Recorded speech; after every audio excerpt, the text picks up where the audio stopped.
Mag-isa tayo ngayon ng sayote na may carrots. Oh. Sawagan lang natin ng century. Tuna. Yan lang mga sawag. Oh. Tagan nyo lang na. Simple. Nabili lang namin sa palengke. Ito, slice na. Oh. May carrots pa. Oh. Isa lang natin sa century tuna mga idol. Tapos tagan natin ng kamatis, bawang, sibuyas, paminta. Tapos tagan nyo ng konting sugar. Isa lang yan. Napaka-healthy pa. Dahil wala tayong baboy na gagamitin. Isda lang sa sawag natin. Okay, gisa natin. Okay, pisa natin mag-isa mga idol. Bawang. Tapos bawang. Sibuyas. Okay, may konting balat na sumama. Oh. Hindi natin nakita. Tanggalin natin. Iyan oh. Carrot pala, hindi pala balat. Okay. Kada natin gano'ng sunugin itong baka. Yan, medyo golden brown lang. Lagay na natin yung ating sibuyas na puti. Ayan, no?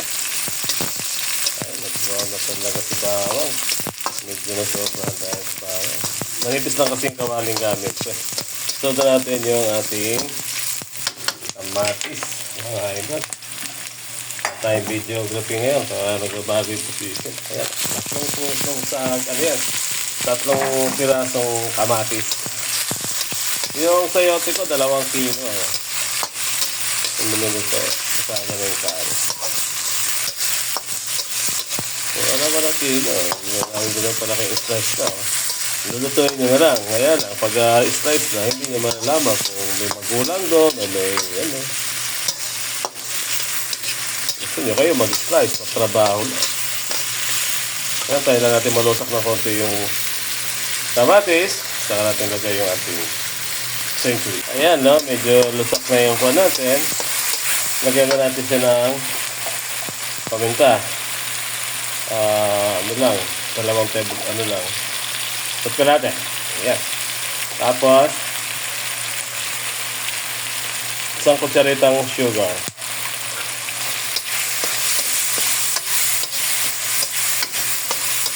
Yun, no?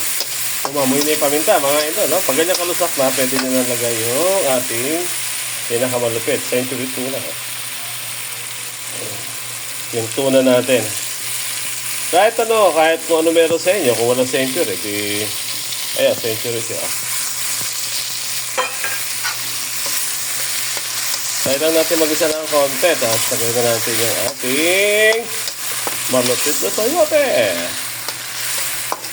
Tipod tayo, gulay-gulay muna tayo ngayon. Puro manok, baboy, kaka. Ayan, oh. Isa-isa lang. Ayan, oh. Ayan, lusak na. Mas maganda kasi nalusak nyo yung kamatis. Para madali lang kasing maluto yung ano, tapos lagay nyo ng konting, ayan, patis. Yung Lawrence patis. Konti lang, wala kami malat.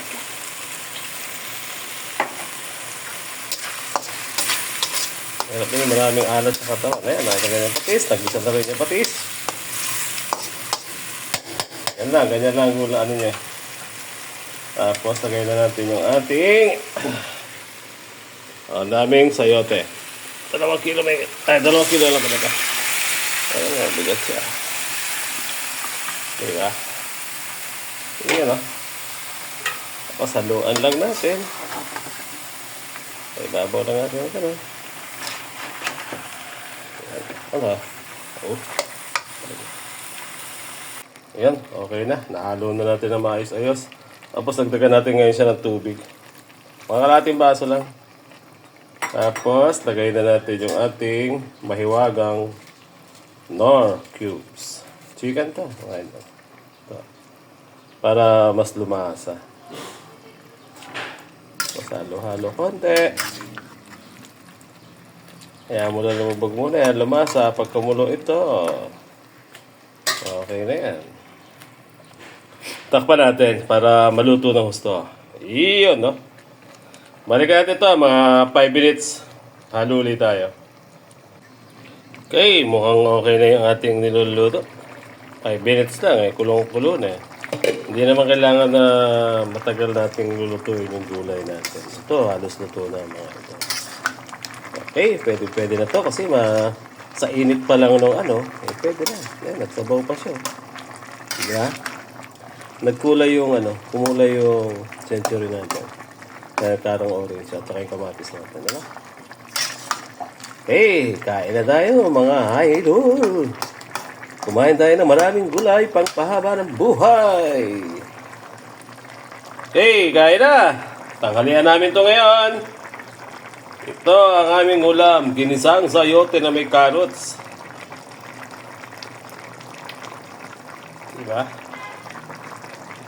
Tsura pa lang. Panalo na. Tikman natin ulit mga idol. Tikman natin. Wow, sakto lang sa alat, no?